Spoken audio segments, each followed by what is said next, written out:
Hello my dear students, আজকে আমরা ওয়েস্ট বেঙ্গল বোর্ডের ক্লাস 7-এর দ্য বুক অব নেচার গল্পটি পড়ব। গল্পটি লিখেছেন জওহরলাল নেহরু। জওহরলাল নেহরু সম্পর্কে আমরা জেনে নেব প্রথমে। Let start. দেখো, Pandit Jawaharlal Nehru was a great freedom fighter and first prime minister of independent India. Jawaharlal Nehru ছিলেন স্বাধীন ভারতবর্ষের প্রথম প্রধানমন্ত্রী ও মহান স্বাধীনতা সংগ্রামী। He was a very good writer as well. এছাড়াও তিনি ছিলেন ভালো লেখক। The Discovery of India, Glimpses of World History and Autobiography are some of his noted works. তার লেখা বইগুলোর মধ্যে অন্যতম হল The Discovery of India, Glimpses of World History and autobiography. During the late 1920s, he wrote a series of letters to his younger daughter Indira to share his ideas, thoughts and knowledge with her. তো 1920-র দশকে তিনি তার মেয়েকে series of letter লিখতেন, চিঠির পর চিঠি লিখতেন তার অল্প বয়স্ক মেয়েকে, যার নাম ছিল ইন্দিরা গান্ধী। তার সাথে তিনি তার মতাদর্শ, চিন্তাধারা, ভাবধারা ও জ্ঞান আদান প্রদান করতেন চিঠি লেখার মাধ্যমে। This letters were later compiled into a book. এই চিঠিগুলো নিয়ে একটা বই রচিত হয়েছিল, যে বইটার নাম দেওয়া হয়েছিল টাইটেলড, মানে হচ্ছে তার নাম দেওয়া হয়েছিল Letters from a Father to his Daughter. The present text is an excerpt from the book. আমরা যে প্রেজেন্ট টেক্সটটা পড়বো, দ্য বুক অফ নেচার, এই বুক অফ নেচার গল্পটি নেওয়া হয়েছে letters from a father to his daughter থেকে। তারপর ইউনিট 1 দেখো, when you and I are together, you often ask me questions about many things and I try to answer them. যখন তুমি আর আমি একসাথে থাকতাম, তুমি আমাকে প্রায়ই প্রশ্ন করতে বিভিন্ন বিষয় সম্পর্কে এবং আমি সেই প্রশ্নের উত্তর দেওয়ার চেষ্টা করতাম। Now you are at Mussoorie and I am in Allahabad. তো তুমি এখন মুসৌরিতে আছো এবং আমি এলাহাবাদে আছি। তাই we can not have this talks, তাই আমরা আগের মতো কথা বলতে পারি না। I am therefore going to write to you from time to time, তাই আমি তোমাকে সময়ে সময়ে চিঠি লিখে জানাবো short accounts of the story of our earth, আমাদের পৃথিবী সম্পর্কে ছোটো ছোটো সংক্ষিপ্ত বিবরণ তোমাকে আমি লিখে জানাবো। এছাড়াও তোমাকে লিখবো many countries great and small into which it is divided. এছাড়াও আমি তোমাকে অনেক দেশের কথা লিখে জানাবো, যেগুলো ছোট দেশ বা বড় দেশ, বিভিন্ন দেশে আমাদের এই পৃথিবী বিভক্ত হয়ে আছে। You have read a little about English history and Indian history. তুমি ইন্ডিয়ান হিস্ট্রি মানে ভারতবর্ষের ইতিহাস এবং ইংলিশ হিস্ট্রি মানে ইংল্যান্ডের ইতিহাস সম্পর্কে কম পড়েছো। But England is only a little island and India though a big country is only a small part of the earth surface. তো ইংল্যান্ড যদিও হচ্ছে is only a little island, যদিও ইংল্যান্ড হচ্ছে একটা ছোট্ট একটা দ্বীপ, অ্যান্ড ইন্ডিয়া এবং ভারতবর্ষ দো আ বিগ কান্ট্রি, যদিও এই ভারতবর্ষ একটি বড় দেশ, is only a small part of the earth surface, কিন্তু পৃথিবীর এই উপরিতলের কাছে একটা ছোট্ট অংশ। If we want to know something about the story of this world of hours, we must think of all the countries and all the peoples that have inhabited it. তো আমরা if we want to know, যদি আমরা জানতে চাই, something about the story of this world, world of hours, আমাদের পৃথিবী সম্পর্কে যদি আমরা কিছু জানতে চাই, উই মাস্ট থিঙ্ক, আমাদেরকে অবশ্যই ভাবতে হবে, অফ অল দ্য কান্ট্রি, সমস্ত দেশের কথা ভাবতে হবে, অ্যান্ড অল দ্য পিপল, সমস্ত লোকজনের কথা ভাবতে হবে, দ্যাট হ্যাভ ইনহ্যাবিটেড ইট, যে সমস্ত লোকজন পৃথিবীতে বসবাস করে। And not merely of one little country where we may have been born. শুধুমাত্র আমরা যেখানে জন্মগ্রহণ করেছি সেই দেশের কথা জানলেই হবে না, আমাদের সামগ্রিকভাবে গোটা পৃথিবীর কথা জানতে হবে। I am afraid I can only tell you very little in these letters of mine. তো আমি ভীত এই বিষয়ে যে আমি তোমাকে খুব অল্প কথায় চিঠিতে লিখে জানাতে পারছি, যে চিঠিগুলো আমি তোমাকে পাঠাচ্ছি সেই চিঠিতে আমি খুব অল্প কথায় তোমাকে জানাতে পারছি। বাট দ্যাট লিটিল, কিন্তু সেই যেটুকু জানাচ্ছি সেই অল্প কথাটাই, আই হোপ, আমি আশা করছি, উইল ইন্টারেস্ট ইউ, সে তোমার মনের মধ্যে আগ্রহ জন্মাবে বা আগ্রহ সৃষ্টি করবে, and make you think of the world as a whole, এবং তোমাকে সামগ্রিকভাবে গোটা পৃথিবীর কথা মনে করাবে। and of other people in it as our brothers and sisters. Jawaharlal Nehru তার মেয়েকে বলতে চাইছেন যে তিনি চিঠিতে যেটুকু তিনি লিখে জানাচ্ছেন তার মেয়েকে, সেই চিঠির অল্প কথাই তার মেয়েকে সামগ্রিকভাবে গোটা পৃথিবীর কথা ভাবতে বাধ্য করবে এবং পৃথিবীতে বসবাসকারী লোকজনের কথা ভাবতে বাধ্য করবে যে তারা যেন আমাদের নিজেদের ভাই বোন। হোয়েন ইউ গ্রো আপ, যখন তুমি বড় হবে, you will read about the story of the earth, যখন তুমি বড় হবে তখন তুমি পৃথিবীর গল্প সম্পর্কে পড়বে। And are peoples in fat books, এবং বড় বড় বইগুলোতে তুমি পৃথিবীতে বসবাসকারী লোকজনের কথাও পড়বে। You will find it more interesting than any other story or novel that you may have read, এবং তুমি যে সমস্ত উপন্যাসগুলি পড়েছো বা গল্পগুলি পড়েছো সেই গল্প বা উপন্যাসের থেকে সেগুলি আরও বেশি আকর্ষণীয় বলে তোমার মনে হবে। You know of course that our earth is very very old, তুমি জানো যে আমাদের পৃথিবী খুবই পুরাতন, millions and millions of years old, তো আমাদের পৃথিবী লক্ষ লক্ষ বছর পুরাতন। And for a long time there were no men or women living in it, দীর্ঘ সময় ধরে পৃথিবীতে কোনো পুরুষ মানুষ বা স্ত্রী মানুষ পৃথিবীতে বসবাস করতো না। Before the men came there were only animals, তো মানুষজন পৃথিবীতে আসার আগে পৃথিবীতে এসেছিল প্রাণীরা। And before the animals there was a time when no kind of life existed on the earth, এবং পৃথিবীতে প্রাণীরা আসার আগে এমন একটা সময় ছিল যখন পৃথিবীতে প্রাণের কোনো অস্তিত্ব ছিল না। It is difficult to imagine this world of ours, which is so full today of all kinds of animals and men, to be without them. তো নেহেরু তার মেয়েকে বলতে চাইছেন যে আজকের দিনে বিভিন্ন ধরনের প্রাণী ও মানুষজন নিয়ে এই পৃথিবী পরিপূর্ণ, কিন্তু তাদেরকে ছাড়া, এই মানুষজন এবং প্রাণীদেরকে ছাড়া পৃথিবীকে কল্পনা করাটা বড়ই কঠিন। But the scientists who and those who have studied and thought great deal, কিন্তু বিজ্ঞানীরা এবং তারা যারা এই সমস্ত বিষয় নিয়ে পড়াশোনা করেছেন এবং ভেবেছেন অনেক কিছুই, অ্যাবাউট দিস ম্যাটার্স, এই সমস্ত বিষয় নিয়ে যারা ভেবেছেন তারাই আমাদের বলতে পারে দেয়ার ওয়াজ আ টাইম, এমন একটা সময় ছিল when the earth was too hot for any living being to live on it, পৃথিবী এতটাই উত্তপ্ত ছিল যে সেখানে কোনো প্রাণী বা মানুষজন পৃথিবীতে বসবাস করতে পারতো না। And if we read their books and study the rocks and fossils, যদি আমরা তাদের বইগুলো পড়ি এবং রক্স মানে পাহাড়গুলো যদি আমরা পর্যবেক্ষণ করি, ফসিলস মানে জীবাশ্মগুলো যদি আমরা পর্যবেক্ষণ করি, জীবাশ্ম বলতে the remains of old animals, মানে পুরনো প্রাণীর সেই ধ্বংসাবশেষ বা যেটা অবশিষ্টাংশ, সেই অবশিষ্টাংশগুলোকে নিয়ে যদি আমরা পড়াশোনা করি, উই ক্যান সি আমরা নিজেরাই দেখতে পাবো যে that this must have been so, যে সেরকম তখনকার অবস্থা সেরকমই ছিল। এখন আমরা এই লেসনের ইউনিট 2 পড়ব। Let's continue. You read history in books, Nehru তার মেয়েকে বলছেন যে তুমি বইয়ে ইতিহাস পড়েছো। But in old times when men did not exist, কিন্তু অতীত সময়ে যখন মানুষের কোনো অস্তিত্ব ছিল না, surely no books could have been written, তখন কোনো বই রচিত হয়নি। How can we find out what happen then, তাহলে আমরা কী করে বুঝবো তখন কী ঘটেছিল। We can not merely sit down and imagine everything, আমরা শুধু বসে থাকতে পারি না এবং সব কিছুকে কল্পনা করতে পারি না।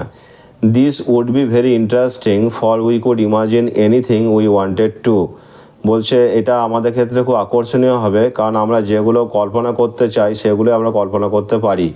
And would thus make up the most beautiful fairy tales, এবং এইভাবেই আমরা তৈরি করতে পারি সবথেকে সুন্দর রূপকথার গল্পগুলি। But this need not be true, কিন্তু এটা সত্য হওয়ার প্রয়োজন নেই। অ্যাজ, যেহেতু it would not based on any facts, যেহেতু এই রূপকথার গল্পটি কোনো বাস্তব ঘটনার উপর ভিত্তি করে রচিত হয়নি। দ্যাট উই হ্যাড সিন, যে ঘটনাগুলো আমরা দেখেছি। But although we have no books written in those far off days, সুদূর অতীতে যদিও কোনো বই লেখা হয়নি, আমাদের কাছে কোনো বই নেই। ফর্চুনেটলি, সৌভাগ্যবশত, উই হ্যাভ সামথিংস, আমাদের কাছে এমন কিছু জিনিস আছে, which would tell us a great deal, যেটা আমাদের অনেক কিছু বলে দিতে পারে। As well almost as a book would, একটা বই যতটা বলতে পারে সেই বইয়ের মতো করে ওই সমস্ত ন্যাচারাল এলিমেন্টগুলো আমাদেরকে ততটাই বলে দিতে পারে। উই হ্যাভ রক্স, আমাদের কাছে আছে পাহাড়। We have rocks, mountain, sea, stars, rivers and desert and fossils of old animals, আমাদের কাছে আছে পাহাড়, পর্বত, সমুদ্র, নক্ষত্র, নদী, মরুভূমি এবং পুরাতন প্রাণীর জীবাশ্ম। This and other like things, মানে এই জিনিসগুলি এবং এই জিনিসের মতো অন্যান্য জিনিসগুলিও আর আওয়ার বুকস, এগুলো হচ্ছে আমাদের বইয়ের মতন। For our earths early story, আমাদের আগেকার পৃথিবীর ইতিহাসকে যদি জানতে হয় সেগুলো হচ্ছে আমাদের কাছে বইয়ের মতন। And the real way to understand this story, এবং এই গল্পকে যদি ভালো করে বুঝতে হয়, জানতে হয়, is not merely to read about it, শুধুমাত্র এটা পড়লেই হবে না। ইন আদার পিপলস বুক, অন্যান্য লোকেদের লেখা বই পড়লেই হবে না। আমাদের কি করতে হবে? But to go to the great book of nature itself, আমাদের সেই প্রকৃতির বইয়ের কাছে যেতে হবে, প্রকৃতির সেই মহান বড় বইয়ের কাছে যেতে হবে। You will I hope soon begin to learn how to read this story from the rocks and mountains. তো তোমরা সেন্টেন্সটা এইভাবে পড়বে যে আই হোপ, আমি আশা করি, you will soon begin to learn, আমি আশা করি যে তুমি খুব শীঘ্রই শিখতে পারবে how to read this story, কী করে এই গল্প পড়তে হয়, from the rocks and mountains, পাহাড় পর্বত এগুলো থেকে কী করে এই প্রকৃতির বই পড়তে হয় সেটা তুমি খুব শীঘ্রই শিখতে পারবে। Imagine how fascinating it is, কল্পনা করো এটা কত মন্ত্রমুগ্ধকর। তারপর every little stone that you see lying in the road or on the mountain side may be a little page in the nature's book and may be able to tell you something if you only knew how to read it. তো নেহেরু তার মেয়েকে বলতে চাইছেন প্রত্যেকটি ছোট ছোট পাথর যেগুলো তুমি রাস্তার উপরে দেখতে পাও বা পর্বতের গায়ে বা পার্বত্য দেশে যে পাথরগুলো পড়ে থাকে সেগুলো প্রকৃতির বইয়ের এক একটি ছোট ছোট পাতা হতে পারে। And may be able to tell you, এবং সেই পাথরগুলি তোমাকে বলে দিতে পারে, if you only knew how to read it, যদি তুমি পড়ার মতো সেই তোমার ক্ষমতা থাকে বা সামর্থ্য থাকে কী করে বইগুলি পড়তে হয় সেটা যদি তোমার জানা থাকে তাহলে তুমি অবশ্যই বই পড়তে পারবে। To be able to read any language, কোনো ভাষায় যদি আমাদের পড়ার জন্য সক্ষম হতে হয়, সে ভাষাটা হিন্দি হতে পারে, উর্দু হতে পারে অথবা ইংলিশ হতে পারে, you have to learn its alphabet, তাহলে তোমাকে ভাষার বর্ণমালাগুলো অবশ্যই জানতে হবে। So you must learn the alphabet of nature, তাই তোমাকে প্রকৃতির বর্ণমালা অবশ্যই জানতে হবে। Before you can read her story, প্রকৃতির বই পড়ার আগে তার বর্ণমালা তোমাকে অবশ্যই জানতে হবে। In her books of stone or rock, সেই প্রকৃতির বইটি কিসের বই? সেটা কোনো পাথরের বই বা কোনো পাহাড়ের বই। Even now perhaps you know little how to read this, বলছে হয়তো তুমি খুব সামান্যই জানো যে সেই বইগুলো কীভাবে পড়তে হয়। If you see a little round shiny pebble, যদি তুমি একটা চকচকে ছোট্ট গোলাকার নুড়ি পাথর দেখতে পাও, পেবেল কথারই মানে হচ্ছে নুড়ি পাথর, তো যদি তুমি কোনো ছোট্ট গোলাকার নুড়ি পাথর তুমি দেখতে পাও, does it not tell you something, সেই নুড়ি পাথরটিকে তোমাকে কিছু বলবে না? How did it get round and smooth, এই নুড়ি পাথরটি কী করে গোলাকার হলো, কী করে মসৃণ হলো, অ্যান্ড শাইনি, কী করে চকচকে হলো, without any corners or rough edges, যার কোনো খসখসে কিনারা নেই, কোনো রকম কোনো কর্নার বা কোণ নেই, সে পাথরটি গোলাকার কী করে হলো? এই রকম প্রশ্ন তোমার মাথায় আসতে পারে। If you break a big rock into small bits, যদি তুমি কোনো বড় পাথরকে যদি তুমি ভেঙে টুকরো টুকরো করো, each bit is rough and has corner and rough edges, যদি তুমি বড় পাথরকে ভাঙো তাহলে তার প্রত্যেকটা ছোটো ছোটো পাথর তুমি পাবে এবং প্রত্যেকটা কণা বা প্রত্যেকটা টুকরো খসখসে হবে এবং প্রত্যেকটার কর্নার মানে কোণ থাকবে এবং রাফ এজেস থাকবে, খসখসে কিনারা থাকবে। Is it not at all a round smooth pebble, it is বলছে it is not at all like a round smooth pebble, এটা কিন্তু মোটেও সে গোলাকার ছোট্ট গোলাকার চকচক নুড়ি পাথরের মতো নয়, আদৌ নয়। How then did the pebble become so round and smooth and shiny, তাহলে যে ওই নুড়ি পাথরটি কী করে এত চকচকে হলো, কী করে এত গোলাকার হলো এবং স্মুথ হলো? It will tell you its story, এটা তোমাকে বলে দেবে তার গল্পটি। If you have good eyes, যদি তোমার দেখবার মতো ভালো চোখ থাকে, to see, and ears to hear it, এবং শুনবার মতো যদি ভালো কান তোমার থাকে তাহলে তুমি অবশ্যই তো এটা তোমাকে বলে দেবে বা তুমি এটা বুঝতে পারবে। ইট উইল টেল ইউ, এটা তোমাকে বলে দেবে that once upon a time, একদা এক সময়, ইট মে বি আ লং এগো, হতে পারে এটা দীর্ঘদিন সময়ের আগে, it was a bit of rock, এটা কোনো বড় পাথরের অংশ ছিল। Just like the bit you may break from the big rock, ঠিক যেভাবে তুমি বড় পাথরকে ভেঙে ছোটো ছোটো টুকরো পাথর বার করলে, সেরকম ছোটো ছোটো টুকরো পাথরের মতোই এই পাথরটা কিন্তু একসময় ওই রকমই ছিল। অর স্টোন, অথবা কোনো পাথর ছিল, with plenty of edges or corners, বা এমন কোনো পাথর ছিল যার অনেক খসখসে কিনারা এবং খসখসে কোণ ছিল। Probably it rested on some mountain sites, তো সেই নুড়ি পাথরটি হয়তো কোনো পর্বতের বা পার্বত্য পাদদেশে সেখানে হয়তো বহুদিন ধরে পড়েছিল। তারপরে দেন কেম রেন, তারপর সেই বৃষ্টি এলো, and wash it down to the little valley, এবং সেই বৃষ্টির জলে ধৌত হয়ে সেই ছোট্ট পাথরটি গড়িয়ে গড়িয়ে গেল। Where it found a mountain stream, সেখানে সেই পাথরটি একটা পার্বত্য সেই নদী, সে মাউন্টেন স্ট্রিম বলতে পার্বত্য নদীকে বলা হয়, সেই পার্বত্য অঞ্চলের সেই নদীতে গিয়ে পড়লো। Which push it on and on, যে মাউন্টেন স্ট্রিমটা সেই নুড়ি পাথরটাকে ঠিলতে ঠিলতে নিয়ে যায়, till it reached a little river, যতক্ষণ না পর্যন্ত সেই নুড়ি পাথরটি একটি ছোট্ট নদীতে এসে পৌঁছায়। And the little river took it to the big river, এবং সেই ছোট নদী সেটাকে নিয়ে যায় বড় নদীতে। And all the while it rolled at the bottom of the river, এবং সারাক্ষণ ধরে নদীর তলদেশে সেটি গড়িয়ে যেতে থাকে। And its edges were worn away, এবং তার কিনারাগুলো ক্ষয়ে যায়। And rough surface made smooth and shiny, এবং তার খসখসে তার উপরিতলগুলো আস্তে আস্তে মসৃণ ও চকচকে হয়। So it became the pebble you that you see, তাই তুমি যে নুড়ি পাথরটা এখন দেখতে পাচ্ছ সেরকম নুড়ি পাথরের মতোই এটা কিন্তু হয়ে যায়। Somehow the river left it behind, কোনো প্রকারে হয়তো নদী কোথাও হয়তো সেই পাথরটিকে ছেড়ে গেছে। অ্যান্ড ইউ ফাউন্ড ইট, এবং সেই নুড়ি পাথরটি তুমি পাও। If the river had carried it on, যদি নদী সেটাকে বয়ে নিয়ে যেতে পারত, তাহলে it would have become smaller and smaller, তাহলে সেই পাথরটি কিন্তু আরও ছোট হতো। টিল অ্যাট লাস্ট, যতক্ষণ না পর্যন্ত অবশেষে সেটা till at last became a grain of sand, যতক্ষণ না এটা বালির দানায় পরিণত হয়। অ্যান্ড জয়েন ইটস ব্রাদার্স, সে তার ভাইদের সাথে মিলিত হয়। অ্যাট দ্য সি সাইড, সেই সমুদ্র সৈকতে, to make a beautiful beach, একটা সুন্দর সমুদ্র সৈকত তৈরি করতে। Where the little children can play and make castles out of the sand, যেখানে ছোট্ট শিশুরা তারা খেলাধুলা করতে পারে এবং সেই বালি দিয়ে তারা দুর্গ তৈরি করে। If a little pebble can tell you so much, যদি একটি ছোট্ট নুড়ি পাথর তোমাকে এত কিছু বলতে পারে, how much more could we learn, তাহলে আমরা কত জানতে পারবো, from all the rocks and mountains, এই পাহাড় পর্বত থেকে আমরা কত কি জানতে পারবো।